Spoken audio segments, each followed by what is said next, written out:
बसलाय तू? कुठं आहे तो सूर्या? जालिंदरराव, तुमच्या परवानगीशिवाय पान बी हलत नाही ना? इथे तर तुमच्याच घरातला माणूस तुम्हाला कळू न देता तुमचीच पोरगी घेऊन पळून गेला. तुमच्या सूर्याचं कारनामं सांगितलं ना तर लाजून जीव द्याल, जीव. मोबाईल दे रे.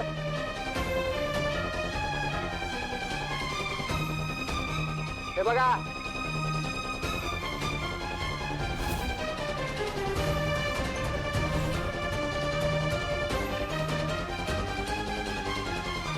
सूर्या तुळजाला घेऊन पत्रिका वाटाय कुठे गेलाय? हॉटेलात. आता असल्या हॉटेलात पोरं पोरी कशाला जातात हे तुम्हाला वेगळं सांगाय नको. हा,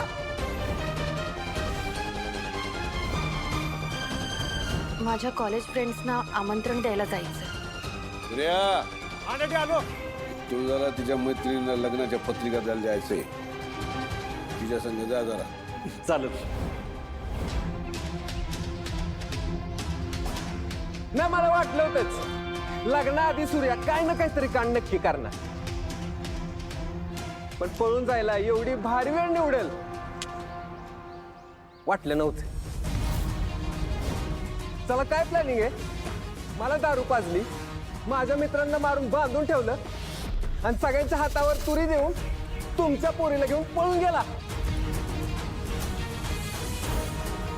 तुमची पोरगी लग्न आधी पळून गेलीये, बरं झालं. माझ्या नातवाच्या आयुष्याची राख होता होता वाचली. लगीन झाल्यावर जर पळून गेली असती ना तर जीवच मारलं असतं तिला.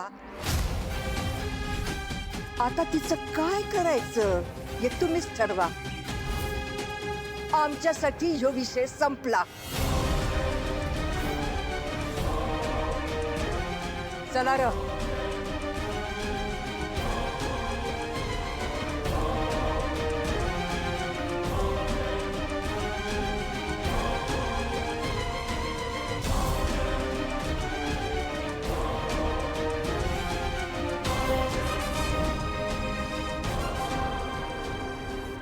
हो, आजकालच्या पोरांना आई बापाचं काही पडलं नाही. लग्नाच्या मांडवातनं पोरगी पळून जाते म्हणजे काय? अहो, पळून येणाऱ्यांनी थोडाफार विचार करायला पाहिजे ना. एवढा मोठा तालेवान माणूस आणि काय इज्जत राहिली? मी हे सगळं का केलं मला नाही सांगू शकत डॅडी.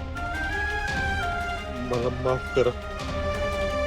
मी तुळजा आणि सिद्धांतबद्दल सगळ्यांना सांगितलं तर तुळजाची इज्जत जाईल.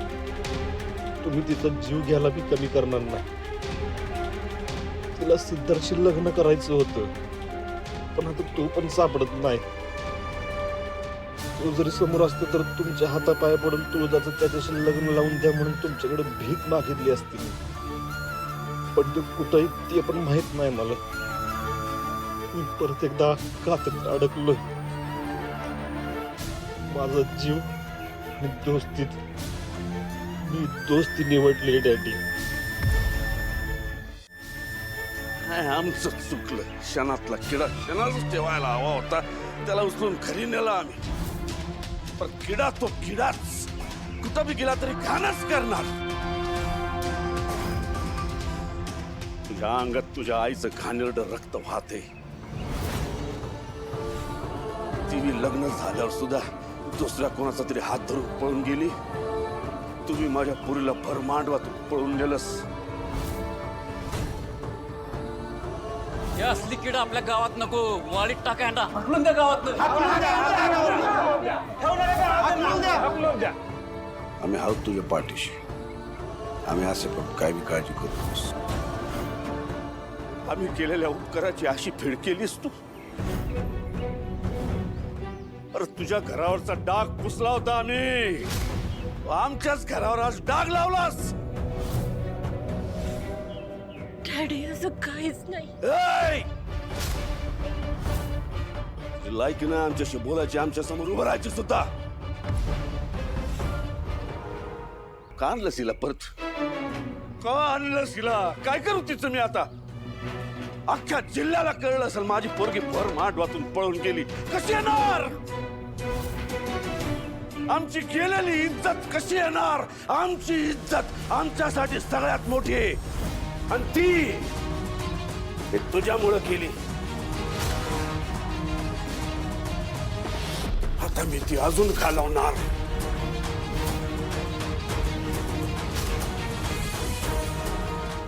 आमची इज्जत घालवताना तुला जरा बी काय वाटलं नाही ना?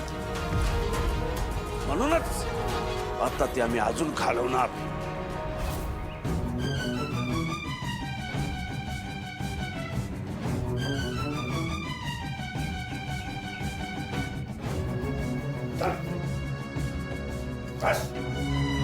लग्न लावूया.